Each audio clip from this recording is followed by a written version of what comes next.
As we head into the new year, some of the more interesting scented plants come into flower at this time of year. One that you wouldn't necessarily notice so much from the flower, but perhaps more from the scent, is Gunnera fragrantissima. It's a wonderful sweet scent, probably one of the best scents, and it carries really nicely, especially if you get a bit of sunshine. We've got several different sort of areas that are planted up with the Gunnera fragrantissima. We've got some down at the amphitheatre, over by Alice's seat.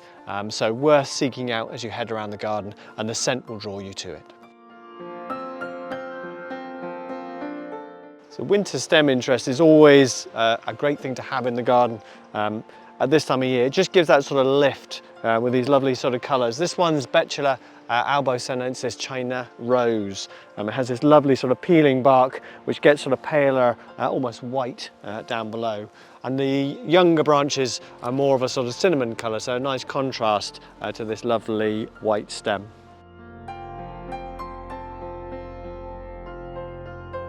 If you're looking for a little bit of bright colour, sort of vivid foliage and lovely pink flowers, unusual obviously to have this sort of colour at this time of year, this is a great evergreen. This one's Loropetalum fire dance. It can actually be seen flowering just as you head along radiated path. So it has a really nice sort of contrast with purple foliage and these bright pink feathery flowers.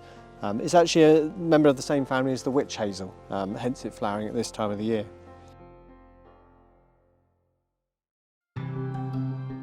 One plant that's always worth seeking out at this time of year, the Tibouchina. This one's flowering just as you head along radiated path below Alice's seat. It's an absolute stunner.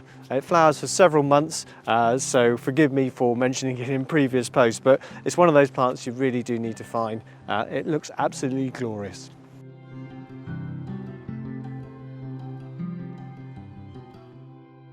So probably second only to the Gunnera fragrantissima for scent and power scent is Sarcococca. Sarcococca confusa, or the Christmas box as it's commonly known.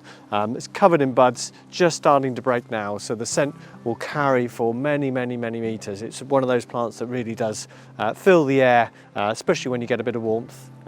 It also produces a nice black berry, which is still hanging on here, so it gives that sort of added interest. And they're generally fertile, so you'll often get those dropping to the floor, starting to grow, and you'll have young seedlings appearing.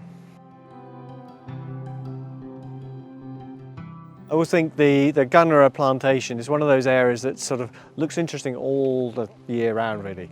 At this time obviously they're in their sort of winter slumber. If you get a cold morning you'll get the sort of mist hanging around them, a very primordial in look.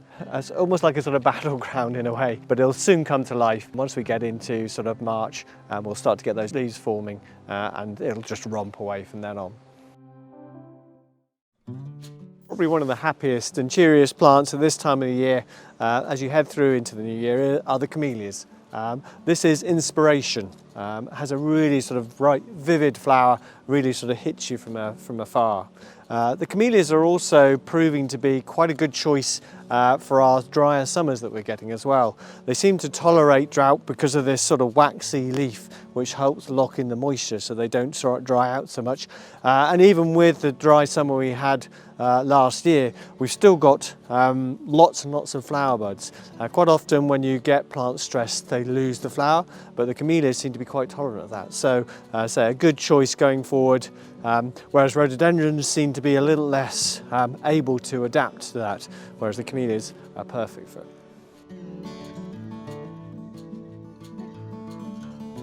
If you want to see the Camelias in all their glory, Camellia Walk is the place to be. There are others scattered around, but there is a big concentration in this area. And one that's particularly pretty is Dr. Tinsley, just flowering on the path just above as you head down towards Foxpath.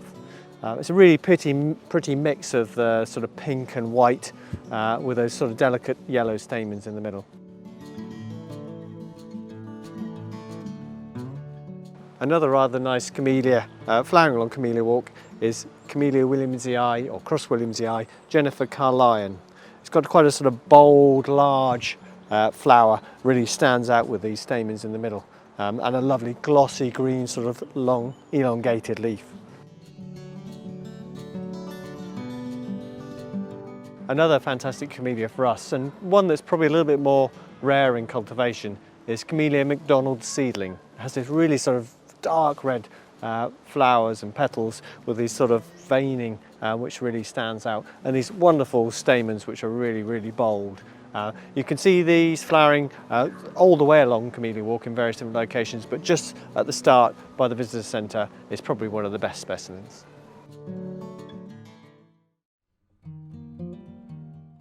Quite often some of the more challenging areas in the garden are areas that are sort of shaded out, especially in the summer months. But the bonus with underplanting deciduous trees is that you get obviously the light when you need it at the right time of the year for certain bulbs in particular and certain corms. So this is Cyclamen coum.